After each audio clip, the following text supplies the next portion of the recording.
কৰ্মসূচীৰ গুৱাহাটীৰ প্ৰায়বোৰ কাম গুৱাহাটীত যিসমূহ গুৰুত্বপূৰ্ণ কাৰ্যসূচী আছিলে সেইসমূহ কাৰ্যসূচী সফলভাৱে ৰূপায়ণৰ পিছত আজি প্ৰধানমন্ত্ৰী মোদী আৰু কিছু সময় পিছতে বজাৰস্থিত বিমানবন্দৰৰ পৰাই ডিব্ৰুগড়লৈ উৰা মাৰিব আৰু ডিব্ৰুগড়ত তেখেতে গৈ নামৰূপৰ যি সাৰ কাৰখানা আছে সাৰ কাৰখানাৰ আজি তেখেতে ভূমি পূজন কৰিব আৰু আধাৰশিলা স্থাপন কৰিব আৰু এই বৰ্তমান আমি যি বজাৰস্থিত বিমানবন্দৰৰ নতুন টাৰ্মিনেলৰ এই সমগ্ৰ দৃশ্য আপোনালোকক আমি দেখুৱাই আছোঁ।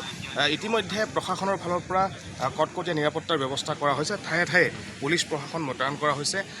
ৰাস্তাৰ দুয়োপাৰ সম্পূৰ্ণৰূপে খালী কৰি দিয়া হৈছে, জনশূন্য কৰি দিয়া হৈছে আৰু এয়া বৰজাস্থিত লোকপ্ৰিয় গোপীনাথ বৰদলৈ আন্তঃৰাষ্ট্ৰীয় বিমানবন্দৰৰ নতুন টাৰ্মিনেলৰ দৃশ্য, যিটো টাৰ্মিনেল যোৱাকালি অৰ্থাৎ 20 তাৰিখৰ দিনটোত প্ৰধানমন্ত্ৰীগৰাকীয়ে উদ্বোধন কৰি গৈছিলে আৰু সেই বৰজাস্থিত বিমানবন্দৰৰ দৃশ্য এয়া। আৰু কিছু সময় পিছতে প্ৰধানমন্ত্ৰী মোদী ইয়াতে আহিব আৰু ইয়াৰ পৰাই তেখেতে ডিব্ৰুগড়লৈ ৰাওনা হ'ব আৰু ডিব্ৰুগড়ত গৈ তেখেত ডিব্ৰুগড়ৰ পৰাই নামৰূপৰ সাৰ কাৰখানাত তেখেতৰ গুৰুত্বপূৰ্ণ যি কাৰ্যসূচীসমূহ আছে সেইসমূহ কাৰ্যসূচী ৰূপায়ণ কৰিব। বৰ্তমান যি বৰাগাঁৱৰ শ্বহীদ স্মাৰক ক্ষেত্ৰ আছে, শ্বহীদ স্মাৰক ক্ষেত্ৰ নতুনকৈ নিৰ্মাণ কৰা শ্বহীদ স্মাৰক ক্ষেত্ৰৰ পৰা তেখেতে পোনে পোনে বৰজাস্থিত বিমানবন্দৰলৈ আহি আছে। আমি সমগ্ৰ দৃশ্য আপোনালোকক দেখুৱাই আছোঁ।